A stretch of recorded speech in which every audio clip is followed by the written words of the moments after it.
Drinking wouldn't have allowed me to explore this other area of me and kind of was keeping me at this level. Like drinking, when you're drinking a lot, never elevates you. It never progresses you forward. All it does is just keep you here. Keeps you here. You know, you never have heard anybody ever say that I am really glad I started drinking again. Nobody's ever said that because there's no reason to be glad if you've stopped and you've seen the positive aspects that drinking has made towards your life being improved in every way, shape, or form. It's like there's no reason to look back, and that's where I'm sitting right now. I'm really not even like, oh, I'm 100 days sober. I hope I can make it 100 more. I'm almost like drinking isn't even a thing for me anymore. I don't drink, and life has gotten so much better without drinking in every way. So I know a lot of people hit me up on Twitter about being sober. I know a lot of people always ask me questions about it. So I've been thinking about this for a long time. I want to form a place where people can get together and talk about issues with addiction. It doesn't have to be limited to alcohol. It can be any other addiction. I know there's every addiction out there. And even if you're having a hard time in life with depression, if you're having a hard time in life with your family, with work, anything, I know that everybody needs somebody to talk to, and not everybody has somebody to talk to. So I'm going to use Ruin Your Day as a platform for that. Every week on Wednesdays, I haven't decided a time yet, probably around 5 p.m. Pacific Standard Time. I'm going to have Ruin Your Day live for an hour. And basically what's going to be happening is the chat is going to be live, and that's going to be used as the floor for everybody to talk. I might be on a video feed answering questions to the chat. I might pull up some music that Ruin Your Day made to play. I might play some video in the background. It's going to be sort of a free-form vehicle type of feed. There's not going to be really a set thing that we're doing. The only thing that I want to go on is I want people to feel like it's a safe place to come into and talk and vent, talk to other people, maybe give advice. I'll be in there if anybody wants to ask any questions about being sober. I can give whatever advice I can for that. And yeah, essentially, I just think there needs to be a place like that. I think AA works really well for a lot of people because it's a community. It's a strong-knit community. You have a sponsor that holds you accountable for not drinking. You have other people that are going through the same thing as you. You realize there's a whole world out there of people that just don't drink. And that's rare these days, honestly. So I want there to be a place like that on Ruin Your Day that's doesn't have to be just limited to alcohol. It could be anything. You know, like my parents went through some heart problems this year, and that really devastated me. So, you know, I needed somebody to talk to about that. My ex-girlfriend's dog that I really love got cancer. My close friend just had cancer. So it's been tough for me as well this year, and I'm really thankful that I've had Ruin Your Day to talk to you guys about battle rap and forget about the troubles in my life, but I want to give back, and I want to create a platform where we can all come together and sort of be each other's shoulder to lean on every now and then. So just wanted to make this video to talk about me getting sober, my experience with it. Honestly, to wrap this up, being sober is like probably the best thing that's happened to me in a long time. Me breaking up with my ex-girlfriend that I love to this day has been the best thing that's ever happened to me too as well.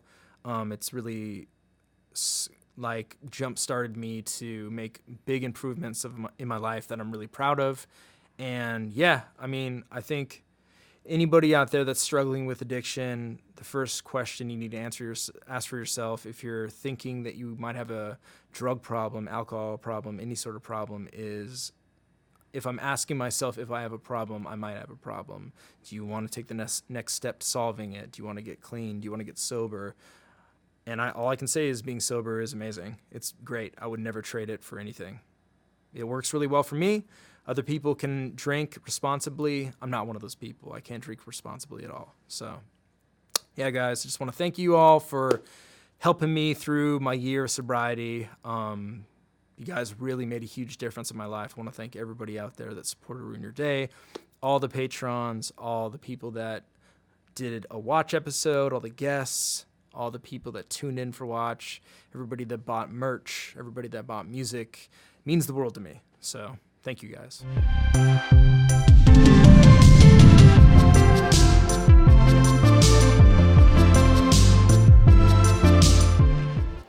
Boom, sup everybody, welcome to Ruin It Hour, the safe place to talk about sobriety, anxiety, addiction, depression, balance, life. My name is Avocado. I am the host of this here channel. This is live every week at 5 p.m. Pacific Standard Time, every single Wednesday. We're live for an hour, if not a little bit more, talking about anything you guys want to talk about in the chat. So, how is everybody doing today? Just to go over a little quick couple of things. Today I kind of wanted to talk about anxiety a little bit because, to be completely honest with you, I'm not very educated on the issue. I'm pretty ignorant to what is involved in anxiety and like how people cope with it. So I actually did a lot of research the past couple days about how people can cope with it, and I came up with some talking points that we can just go over. Again, I'm not acting like I'm an expert on this issue at all. I'm just saying that I did some research and these are some things that I found. It actually kind of helped me a little bit too, because I think I've experienced very slim anxiety through my life and a very slim social anxiety, and I think I kind of still have a little bit of social anxiety, but I know a lot of people it's like crippling, so I kind of wanted to talk about that. But before that, I'm not going to have the chat on the screen today. I figure that's kind of a worthless thing to have on the screen, because since these aren't live afterwards, you guys are in the chat, you can see the screen, so I don't know, I think it's just kind of like redundant at this point. But how is everybody doing today? How's everybody going?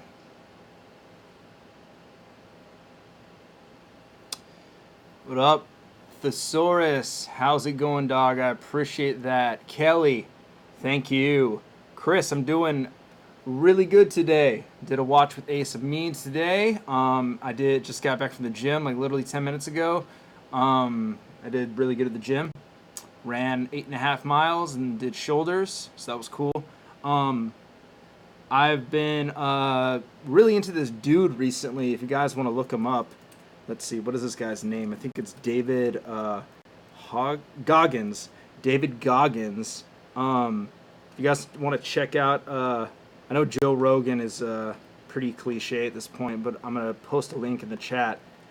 If you guys want to check out this cool podcast I looked at yesterday of this guy who's like he's an ultra runner, and what ultra running is, it's like beyond marathon running even. It's like people that run 100 miles.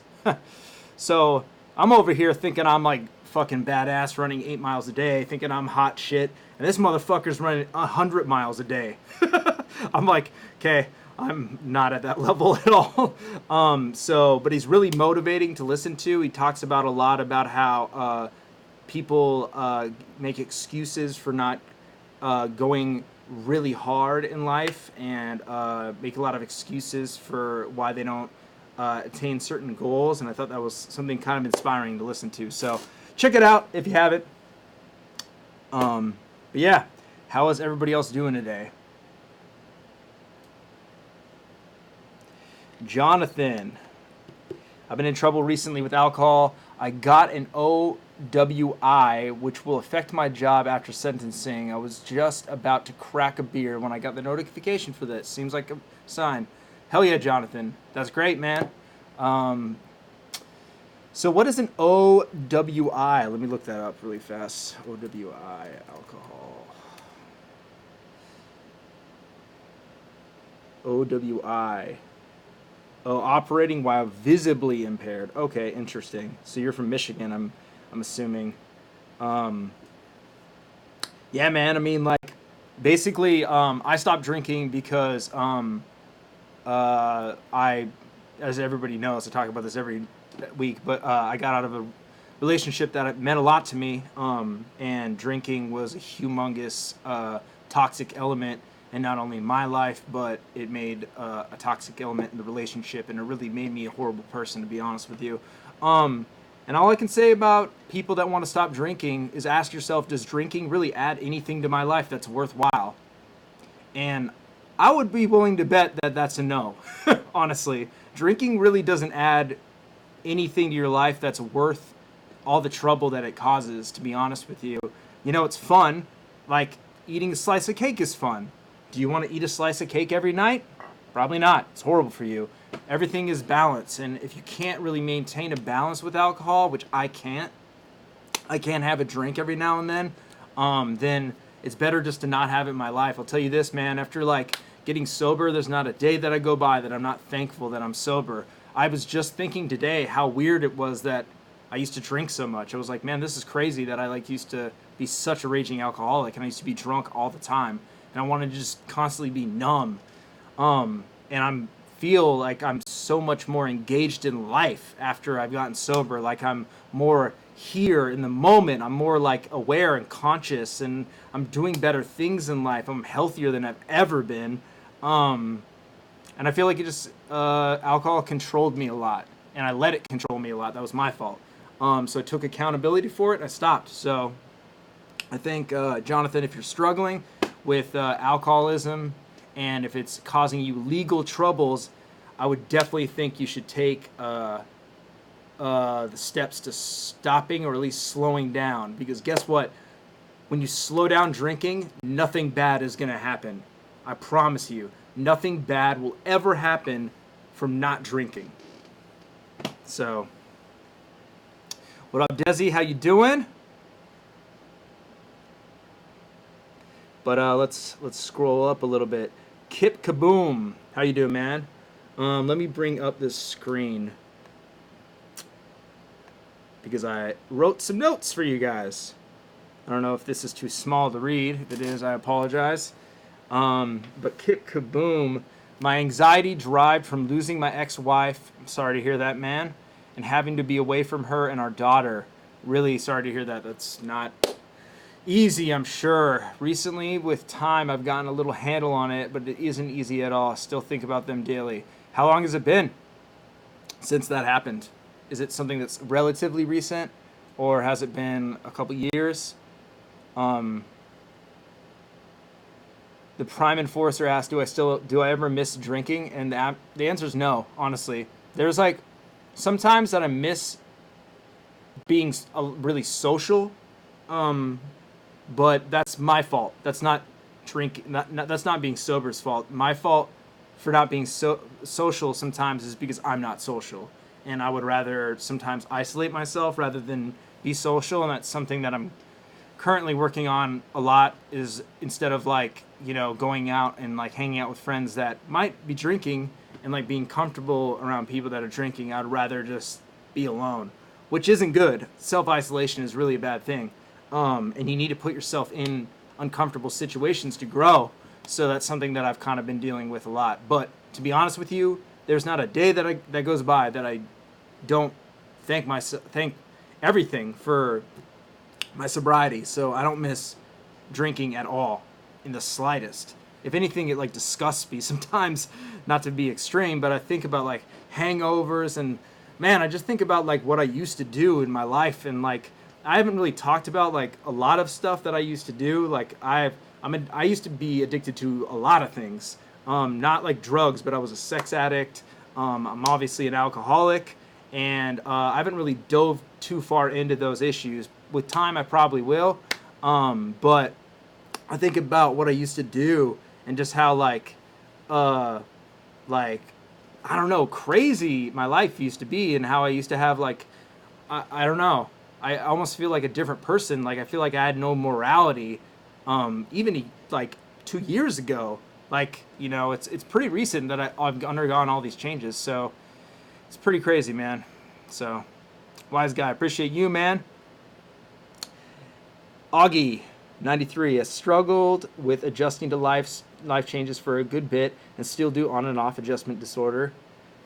I'm not really educated on what that is.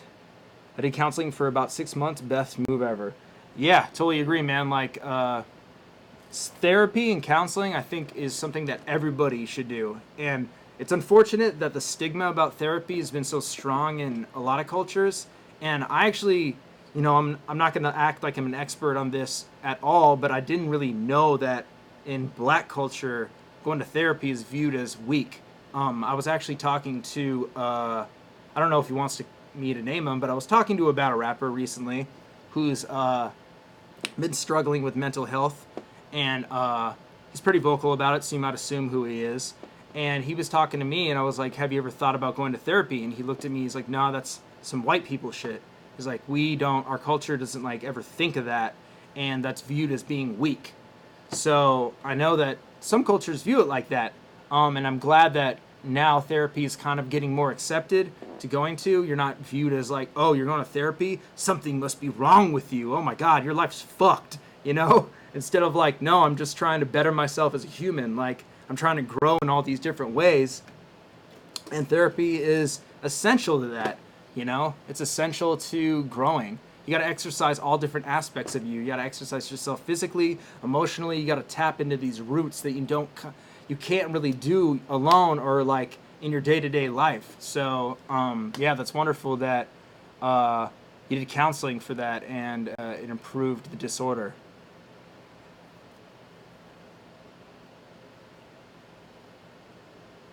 Yeah, Kiwi Doggy. Yeah, that's kind of what he told me. He said that like in the culture, it's kind of like like suck it up, like, and that's, man, I feel like that's like kind of like almost our like parents generate, or like at least my parents' generation of like dealing with problems is like, nah, you just like work really hard, and like if you're depressed, like you fucking gotta man up and just get over it, instead of like figuring out why you have these issues or like how to control them. Their solution to them is bottling them up. And bottling up anything is horrible, because what you do is you just bottle things under pressure, and over time it fucking explodes. That's with anything. So bottling stuff and just sucking it up is horrible. That's fucking a horrible tactic to do with anything you're experiencing in life, whether that be sadness over a breakup, whether that be anxiety, whether that be depression in general, anything like that. It's terrible to do that, and it's not going to make you grow from that, figure out what to do with that or how to cope with it. It's just going to make you numb it out in some way, shape, or form, and then it's going to kind of come up in other toxic ways in your life. So I think it's pretty bad, man. Yeah, our parents' generation was not educated on mental health in the slightest. You're completely right. Yeah, it's even like talking to people like that are of that age, and like talking to them about going to therapy. It's like they're super hesitant about it. It's not something that they're really open to do. All right. Maria, Abba, do you do any 12-step meetings? I went to AA, which is Alcohol Anonymous, and a couple times kind of liked it. But I went to SAA more, and that's Sex Addicts Anonymous. So basically the same thing as Alcoholics Anonymous, but it's obviously for sex addiction. And to be honest with you, I really did not resonate with the program because of its deep roots in religion and finding a higher power, and that being like a main focus of the group. Because I'm not religious, I'm a spiritual person. I'm very open to the idea of everything. I'm not certain about any one thing, but having that be a must in the 12 steps kind of didn't resonate with me very well, and I found like other ways to work through my recovery and my sobriety in both my addictions, of my sex addiction and alcohol addiction as well. So I went to SAA for I think like a year, honestly, and I got a couple like sponsors, but I found sponsors also to be kind of disingenuous, because part of the program is to be of service to others, and I found like people wanting to be there for you just for themselves. So it was honestly kind of a selfish thing in the first place, and it wasn't very therapeutic for me. And I found a lot of people actually taking advantage of me too. You know, when I was in the program, I had people like asking me about my addiction and like the details of what I did because they were interested in them and they were using it as a tactic to get triggered for themselves. Yeah, it just didn't really work for me, to be honest with you. But yeah, I wanted Kip Kaboom, since you were talking about anxiety. It's been a couple months. We talk every day, and I see them on the weekends. But going to that, from seeing them and waking up to them and coming home to them was a real shock to my system. Yeah, that's completely understandable, man. I mean, like, I can empathize with you. I used to live with my ex-girlfriend, and I lived with her mother, who I love, and I lived with her two dogs, who I love too, you know. And I felt like when we broke up and I moved out, that I lost a family. You know, it's not like your case. I wasn't married and I didn't have children of my own, but I had you know, her mom, who I lived with, that I consider family, and dogs that I thought were mine. And I went from seeing them every day to not seeing them at all. And it's really hard. It sucks a lot. It hurts every day, still to this day. But I know that they're happy, you know, and I know that they're safe, and I know that they know that I care about them. So, yeah, it's not like they miss me too, but it's not like it's fractured their life, you know. So it's better that I'm not there anyway. So, but yeah, I can definitely empathize with that, man. Thank you, Henry. Appreciate that, man. Augie, I started weekly, then bi-weekly, monthly, then stopped. Augie, have you like thought about going back to therapy? To be honest with you, I've stopped therapy, but it's because I cannot afford it. Therapy, at the end of the day, is a luxury. Therapy for me was something like $200 a session, and I'm living off battle rap now, and I'm really barely getting by. I'm in, like, to be honest with you, I'm in a lot of debt. But that's life, man. You're gonna be in debt forever, you know. And I'm not sweating it. I'm taking care of it slow. I'm not letting it stress me out, but I'm definitely not like going and splurging things. I'm like, for example, I've needed a new pair of shoes for like a really long time, like almost like 8 months, and I finally went and bought them, and I have like deep buyer's regret over paying for shoes. So, but yeah, I would love to go to therapy if I could afford it again. So.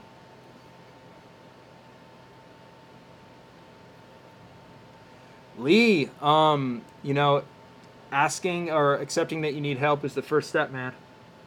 That's a good thing.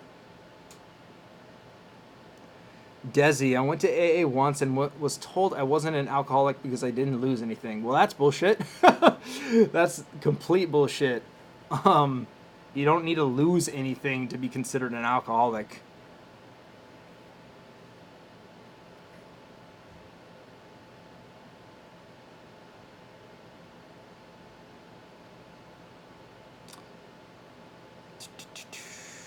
Thank you, Brock. How you doing, man? How's life?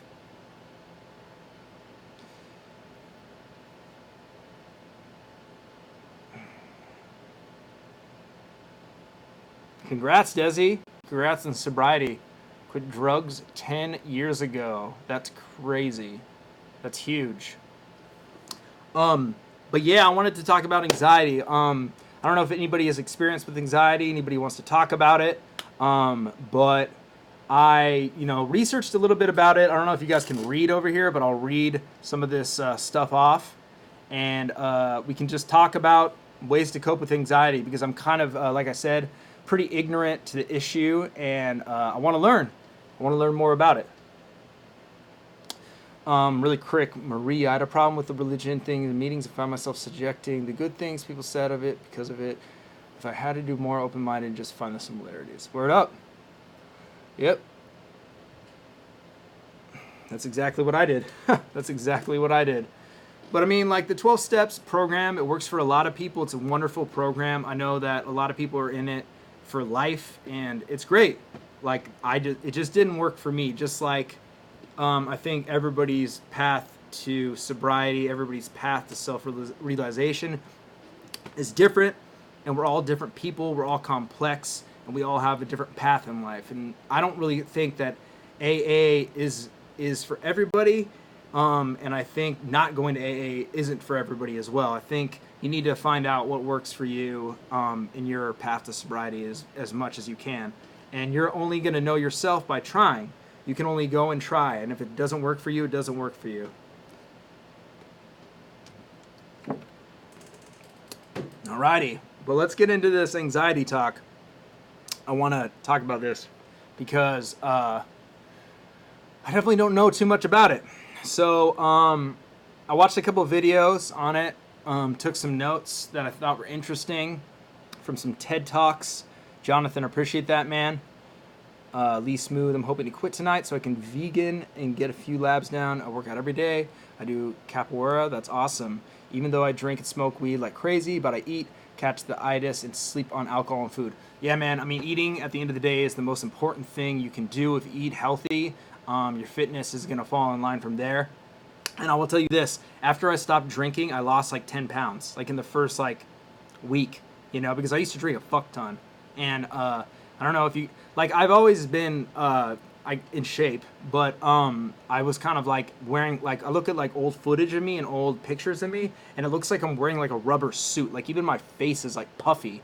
Yeah, it's just alcohol's like terrible for you. It's not fucking good for you at all. It's like when you get drunk, you're fucking basically poisoning your body every single time.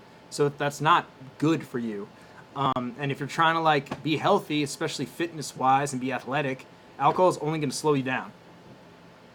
Scotty, love you, dog. How you doing, man? How do you deal with the anxiety and uncertainty of leaving graphics to do battle rap? I'm contemplating leaving my work at Fortune 500 company to do something more I love. If you're talking about the anxiety of like and the stress of not making money, to be honest with you, I have adopted kind of a new outlook on finances in the past like year or two, where it's money to me. At the end of the day, I'm also in a unique situation where I'm single. I don't have a family. I have very little bills. I'm in a lot of debt, though. That's the thing. But money to me does not matter. If I can have enough money to eat healthy, to go to the gym, to take Ubers to a friend's house every now and then, to, just cover basic costs, I'm good. I don't buy anything, and I live off, like, working at Battle Rap. So, it was scary at first, and all I can say is there's never going to be a comfortable time to make a leap into doing something you love. It's never going to be comfortable, and it's never going to be a fluid crossover to where nothing gets removed and nothing is faulty. Like, there's going to be a sacrifice in something. There's going to be some adjustment, and there's going to be some sort of sacrifice, and you just got to roll with the punches, man. That's all it really boils down to. Sometimes I'm like kind of annoyed that I don't have like, because it's when I was doing visual effects, I was making 6 figures a year. And I was very comfortable with money. I would blow money constantly on dumb fucking shit. Not like materials, but like my addictions. And yeah, since I don't have those anymore, I'm not tempted to spend money, but sometimes it is frustrating not being able to do a lot of just fun stuff because I can't afford it. But I would not trade having money in for all the unhappiness and stress that comes with working a job I don't like every single day of my life for working something I love in any day. Thank you, Pete. Appreciate that, man. Oh yeah, you can make 6 figures in visual effects. To be honest with you, making 6 figures is not that hard. Like making 100K a year is not that big of a deal. If you like visual effects, you work like 12-hour days, 5 days a week, 6 days a week, 7 days a week. You work a lot of hours. So basically what you do is you hit double time a lot, and that's where you're making double an hour rate, and you get worked to the fucking bone, man. And honestly, it is not fucking worth it. I could be being paid millions of dollars and sitting behind a screen tweaking fucking pixels for some hair detail on a green screen shot that nobody's gonna give a flying fuck about. Like, oh my god, I would rather honestly fucking like go work construction. I would rather do manual labor than that. It's It's the worst thing in the world. So, Augie, I remember a pastor in the church telling me that I was wrong for paying for a counselor instead of accepting counseling from him. Left that church. Yep, that was the right decision, man. That was the right decision. Just remember that religion is a business at the end of the day. Religion is a business like anything else. It's probably the most successful business in the history of mankind.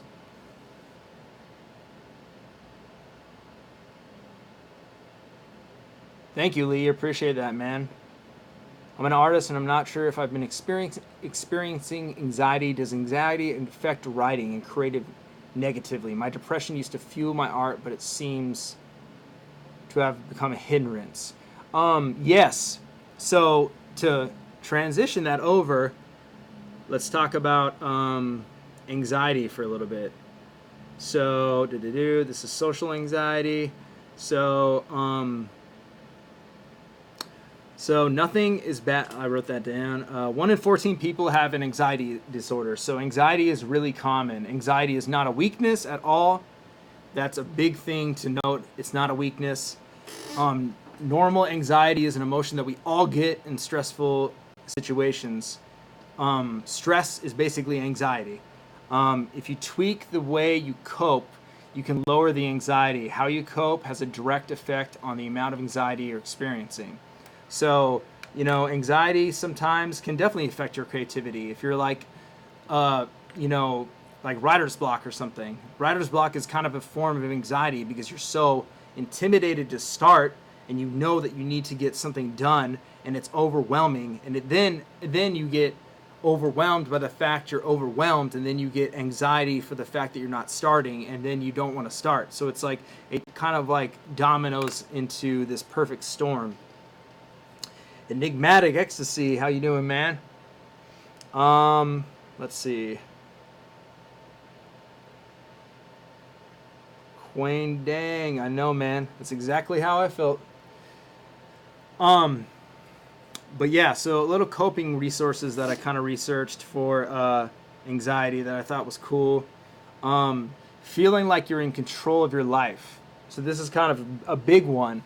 And I know that sounds kind of big and sort of impossible, but let's get into it a little bit more. Engage in experiences that give you a greater control of your life. A way to overcome decision is to do it badly. So that's a big thing. So a lot of the times if you're stressed about doing something, about starting something, is remembering that it's okay to fail.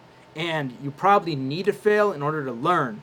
You didn't just learn how to ride a bicycle. You didn't just learn how to walk perfectly. You didn't fucking run perfectly the first time you tried it. You didn't fucking, if you're learning how to skateboard, you didn't just pick up a board and kickflip automatically. You fell a shit ton. And you learned how to get back up and try it again. So, and that failure brings strength and growth and learning and teaches you. So often when you have anxiety about something, it's good to just do it and do it bad and fail, because then you're going to learn from it, you're going to grow from it, and you're going to learn to like not be anxious about failing anymore. So I thought that was like cool advice. This speeds up your decision making and catapults you straight into action.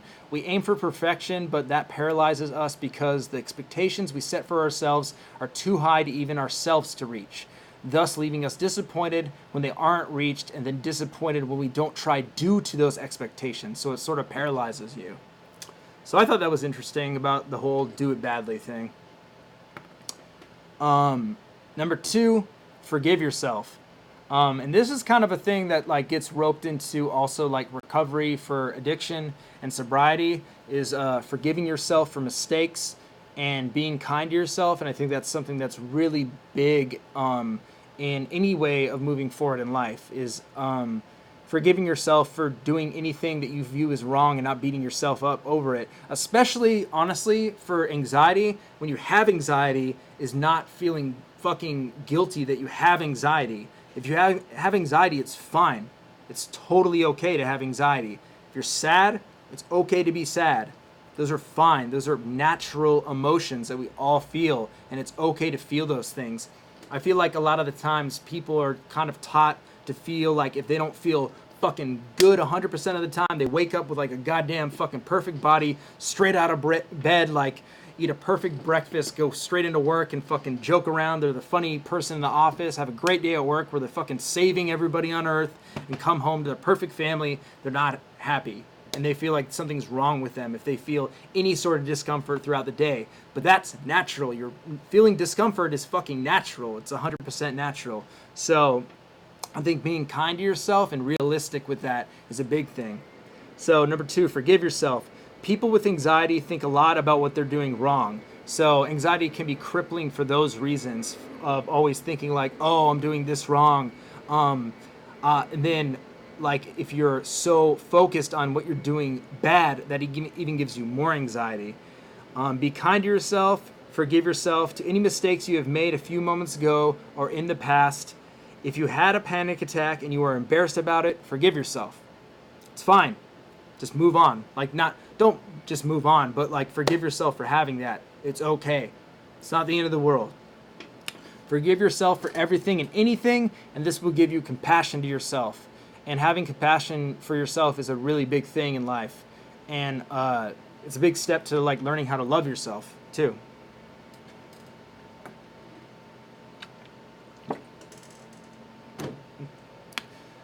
Desi, the things that don't help my anxiety are very control of my life things. Routines, mapping out meal plans and calendars to help myself. Like post it up on dry erase boards. Yeah, that's perfect because you're controlling your habits. That's a really good point. Things to do. Exactly. Sup only, how you doing, dog? Thanks for stopping by. Another coping resource for anxiety is having a purpose and meaning in life. This one, I kind of felt like it's like kind of sort of even problematic. I don't know if I agree with this because this kind of like opens up a bigger question. If like you're suffering from anxiety and depression and you feel like you don't have a meaning in life, then that's problematic. But I'm going to read it anyways because I saw it and I thought maybe some people can be helped from it. Having a purpose and meaning in life, whatever we do in life, someone else needs us. It's not that we are in need. It's not that we need other people's good words.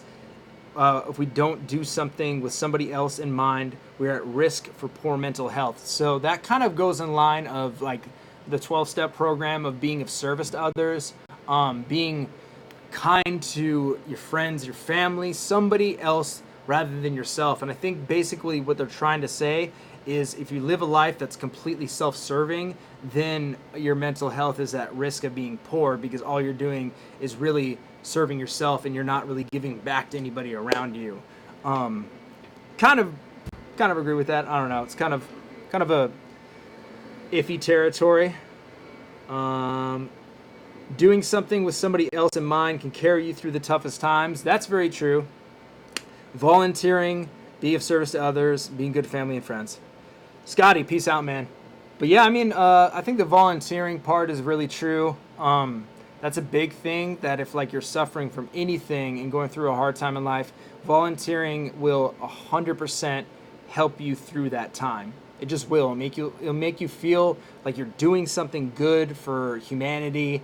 Especially, I've been really wanting to do more with the homeless issue here in Los Angeles. Unfortunately, I don't have the money to really do that much, but I've been following it, and there's been a lot of laws and stuff passed recently that is not good for the homeless population here in LA, which is a massive issue. So I've kind of just been following it and educating myself on it as best I can, and I found like that kind of helped me.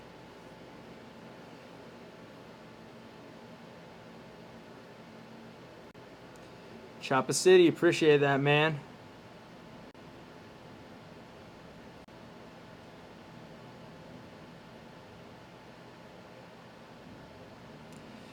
Lee Smooth, my anxiety comes with finding success. It's a beautiful moment knowing your classmates are killing it in life. I'm sure they will still have their own problems, but it hurts knowing that you haven't found yours. Yeah, Lee Smooth. I mean, that's like an issue of comparative goals. When you're comparing yourself to other people, that definitely can give you anxiety. And when you feel like everybody else is doing so well in life and you're not, definitely empathize with you over that.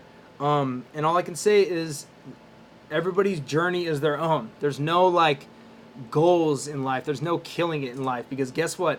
Everybody in this world has issues. Everybody is going through stuff. So you might think this other person is like totally fine because of the image they're projecting, but they might have other issues, man. The fact that you're working on your own, and especially going through trying to get sober as well, that's enormous, and that's big, and that's huge, and that's good. So you can only take steps to better yourselves. And like I can say, just comparing yourself with others never is a good thing. It's never a good thing. It brings out envy, it brings out stuff that just isn't good, and it's kind of toxic.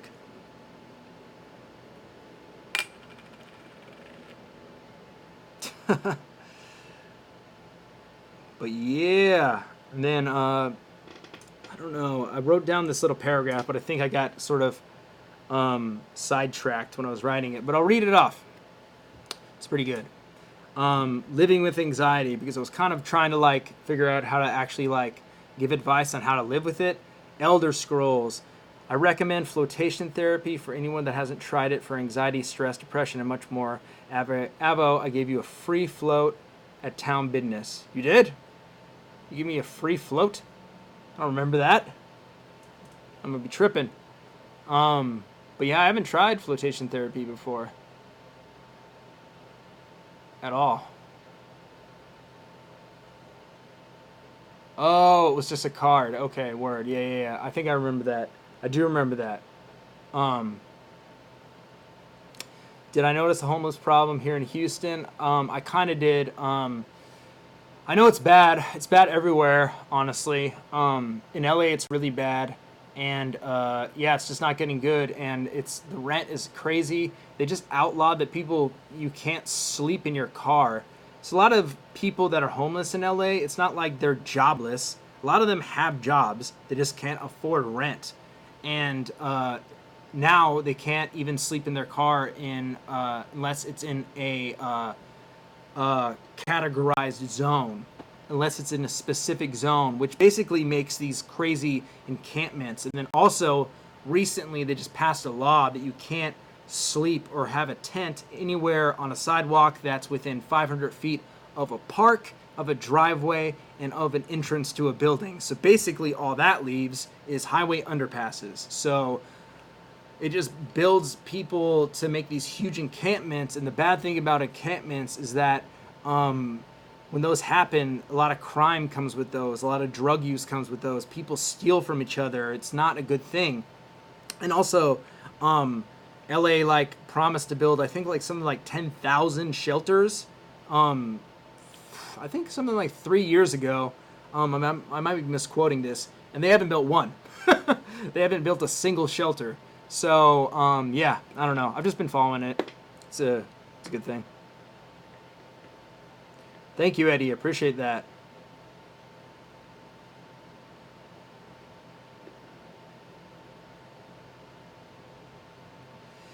If the people around you are kind of like the cause of it, unsupportive, careless, how do you find the strength within to combat anxiety? Well, if people around you are contributing to any toxic element in your life, I would suggest not being around those people anymore. Seems like if they're bringing up issues within yourself, then I would take the steps to be around them as minimal as you can, because it doesn't help. It doesn't help at all.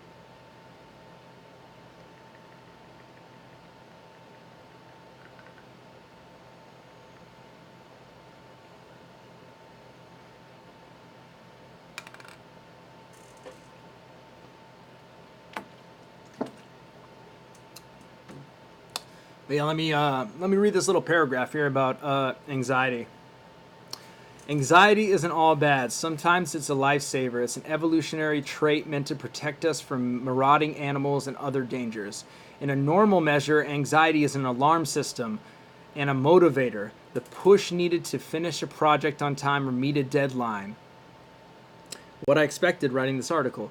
But when anxiety exceeds its benign function as a temporary motivator, when it overflows its banks, flooding the mind with toxic thoughts and poisoning worries and monkeying with the body's stress hormones, havoc ensues. So that was a cool little definition of anxiety. Thought it was dope. But yeah, I still am like trying to figure out how to give people advice, or not like it's my job to give people advice on how to live with anxiety, because I don't know. I just kind of want to educate myself a little bit more on anxiety in general. So yeah, just been kind of researching that. Thought it was good. But yeah, if anybody else has anything to add about anxiety, I also wrote down a bunch of notes about social anxiety. If you guys want to talk about that. I don't know if anybody's experiencing social anxiety. I experience it a lightweight. Honestly, when I go to events, sometimes I have a little bit of social anxiety because a lot of people want to come up and talk to me. And it's not like I have anxiety about talking to people, but I usually am really busy, and I want to focus on the work I have, and I feel bad that I can't talk to people. And I want to talk to everybody and talk battle rap with everybody and like meet people and like meet them like Kyle to whoever. I don't want to like be like, I'm Avocado, bye. You know, I'm busy. And sometimes I feel bad about that. Like when I'm just like, hey man, I'm sorry, I can't really talk to you, and bounce.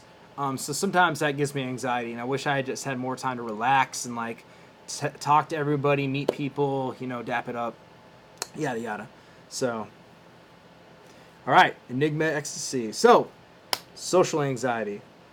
So this was actually from a YouTube channel that I stumbled upon about a Navy SEAL who he entered back into civilian life, and this was kind of like his way of dealing with social anxiety. He was also a raging alcoholic. I don't know if he still drinks. I think he cut back on drinking. He's not completely sober, but his ways of coping with anxiety and social anxiety was getting really fucking drunk, and this is how he dealt with getting over that and moving on through social anxiety. Don't put yourself in situations you can't get yourself out of, and find things that boost your confidence. Those are two big things. And let's go through. He gave like some 6 steps of like just how to deal with social anxiety that I thought were good. So when he's talking about social anxiety, he's kind of focusing a lot on like going out with people and going to like a gathering, a party, something like that. So number 1, this kind of goes into don't put yourself in a situation you can't get out of. Don't do Ubers. Drive yourself so you're in control of the situation and you can leave. So that gives you the control to take yourself out of the situation whenever you want to.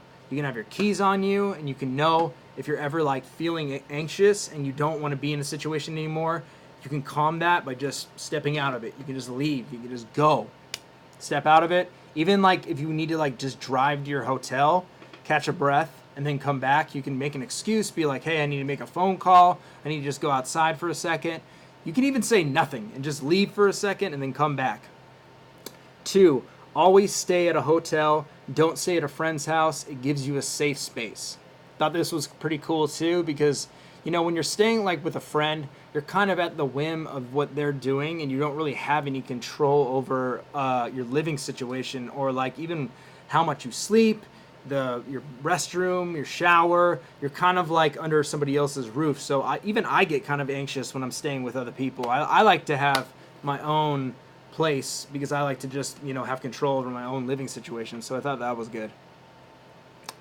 3, code words. So this was kind of cool because I've never heard this before, but he was talking about if you have like a significant other, or if you are going to a party with a friend, and it's somebody, it has to be somebody you trust a lot, hence significant other, or a really close friend. It can't be a guy that's trying to just pick up the opposite sex or the same sex, whatever. And it can't be somebody who's just like into the sports game that you're going to go watch or really wants to stay at the party. It has to be somebody that has your best interest in mind. Establishing code words. You can say to a friend or a significant other, and you can say something like, this is my favorite song, and they'll know that you're experiencing a lot of anxiety and you need to leave.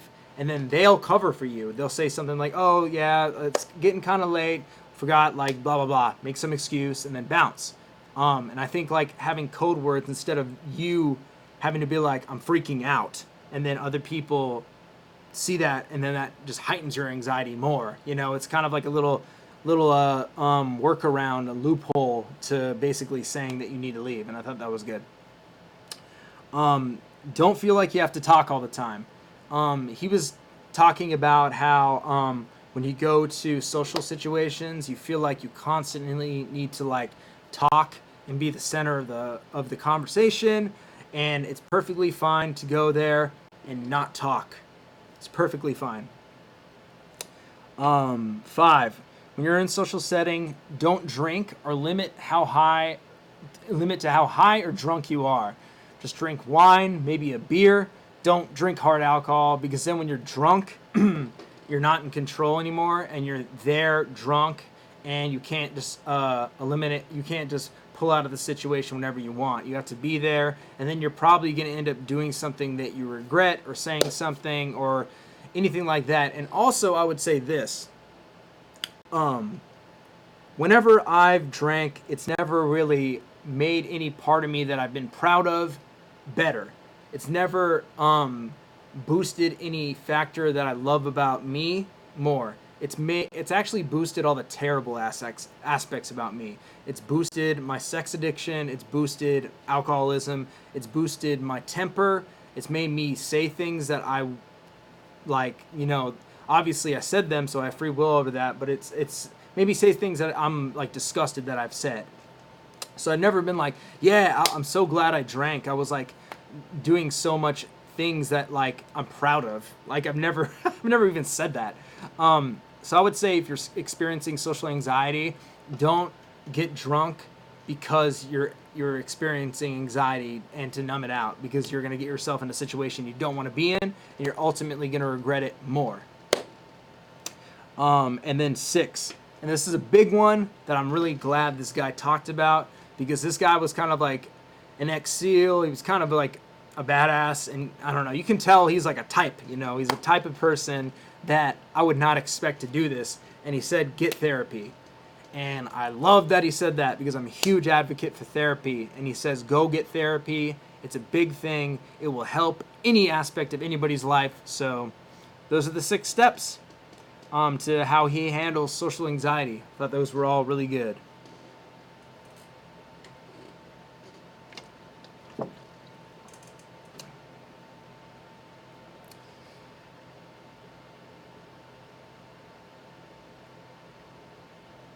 Maria, appreciate you stopping by.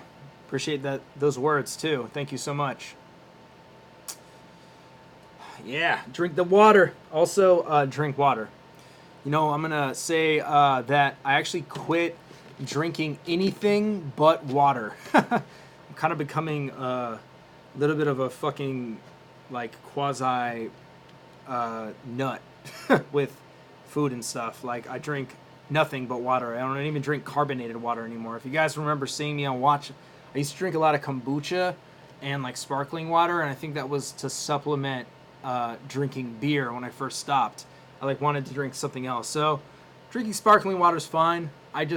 For me, I kind of like just drinking regular water. So I drink a gallon of water, if not a gallon and a half of water a day. Highly suggest everybody drink a gallon of water a day at the very least. It will do nothing but good things for you. But yeah, anybody else want to talk about anything other than anxiety? I am down. Let me get this off the screen.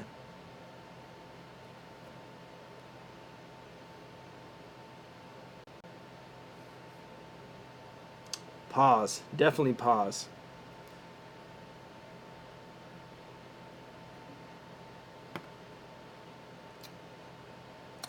I'm kidding. Hoodie. There's no pause. I misread what you typed.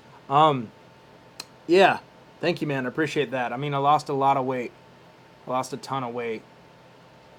And naturally, I'm not a defined guy. Like, I don't have a lot of definition at all. Like, a lot of people, their genetics, they're like fucking defined all the time. And I'm not that type of person. I'm like never defined. To be honest, I'll probably never have abs. Ever.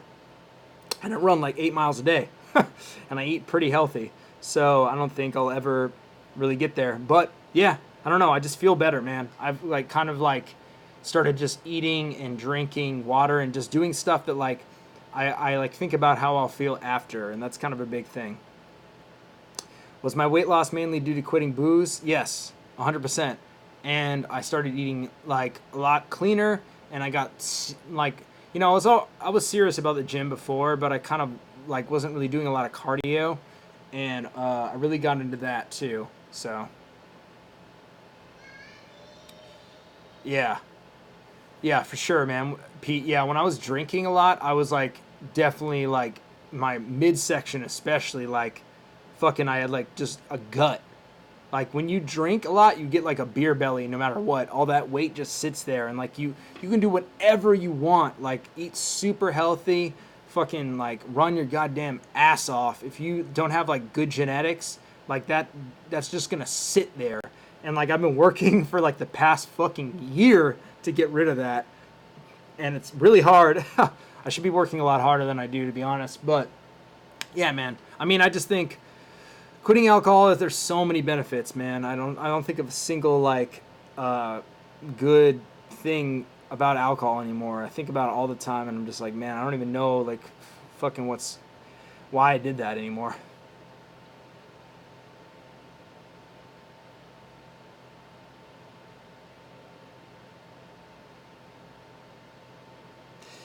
Hell yeah, Lewis. Going back to last week's conversation, tying into today, if you have stress, acceptance can cause stress. It's all about a step at a time.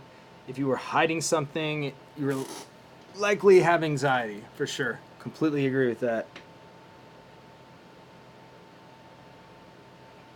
Thank you, 2I Young. Appreciate that, man. It's good seeing you. Hope you had fun. That event was weird. um, Southside, appreciate you, man. Yeah, Verb's killing it. Verb's lost a ton of weight. He looks really healthy. Oh, enigmatic ecstasy. Well, I mean, as like, if you're still eating a lot, like you can eat a lot of healthy foods and like you'll naturally lose weight. Like you eat a lot of vegetables, fruit, very little red meat.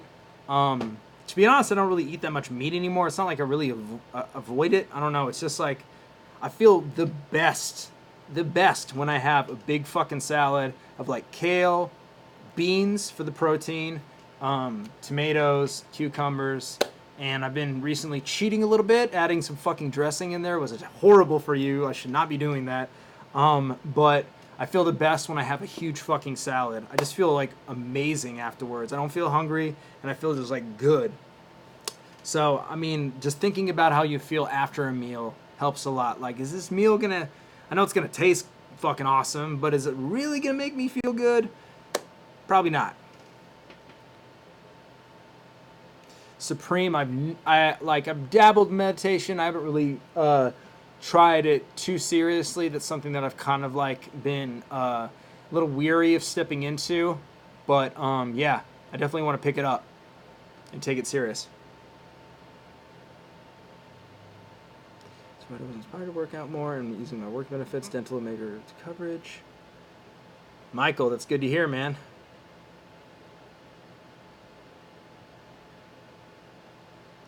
Yeah, Elder Scrolls. So yeah, I mean, there's like, you can lose weight doing the carnivore diet and the keto diet, but I did the keto diet. I don't know if it's the same thing as a carnivore diet. I'm assuming it is, like with just eating meat. And I didn't feel good. It's not like I felt bad, but I felt kind of gross, to be honest. Like eating a bunch of like fatty meat all the time, even though I was like losing weight, I still felt fucking kind of gross. And nothing honestly will beat eating a big salad. I'll feel better about it 100%. And just like eating fruit in the morning and like eating oats, like you just feel better. And I don't know, I just like kind of gear my eating habits more towards stuff that makes me feel good now. Hell yeah, Desi, that's amazing to hear.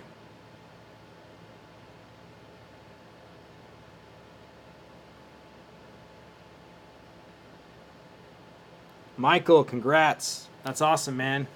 Keep going for it. What's up, Blue?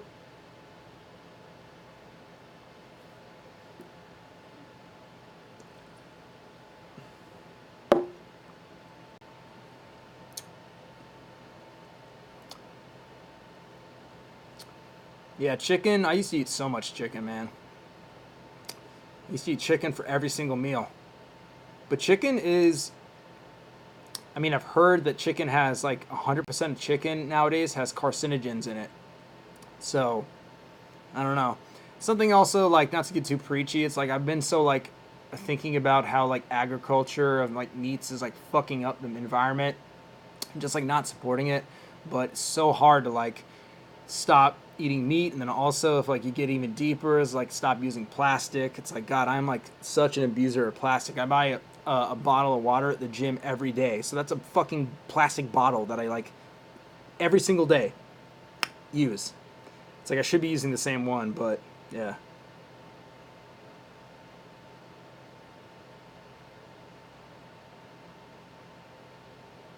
Hell yeah, Michael. That avocado's toast line was great.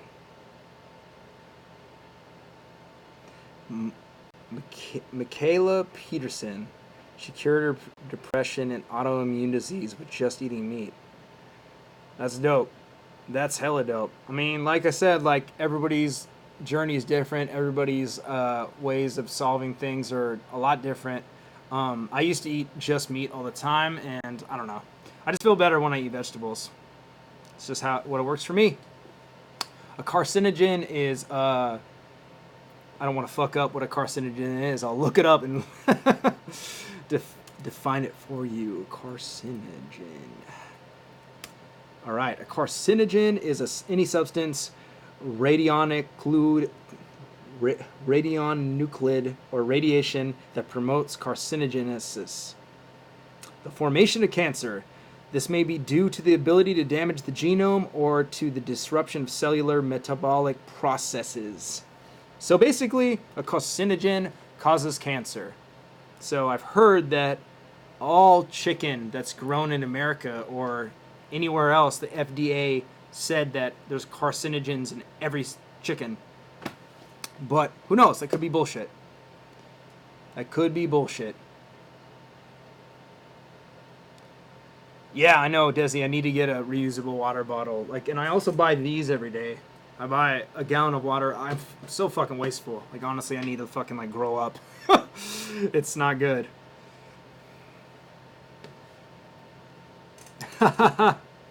Elder Scroll, for sure. Yeah, I mean, who knows what to believe nowadays, you know, but I just heard that. So it might not be a fact. Who really knows? But, yeah, guys, I'm going to wrap this up. Thank you to everybody who stayed with us today. Appreciate everybody coming by. Hopefully the little talk about anxiety helped somebody. You know, as always, I will be live every week at 5 p.m. Pacific Standard Time on Wednesday. I'm not going to ever stop doing this. It's always going to be live. Same place, same time. If you guys want to DM me, you can. Also, here's my number. I'm posting it in the chat. If anybody has any issues they want to talk to me about, you can text me. Don't call because I don't answer anybody's calls. Send me a text and I'll text you back. So, appreciate everybody. Lee, good luck, man. You can fucking do it. You're the man. Got this, dog. Fucking got this. Yeah. Appreciate everybody in the chat. Love you all. Have a good day. Tomorrow, I'm doing a watch with Hollow and Geechee. So tune into that. We're going to watch a special battle. We're going to watch 2 battles. One of them is very special. It's unique. And, yeah, tune in tomorrow at 7 p.m. Pacific Standard Time for Watch with Geechee and Hollow. Thank you, Pete, Brad. Love everybody in the chat. Love you all. Have a great Thursday or Wednesday. What day is it? Peace out.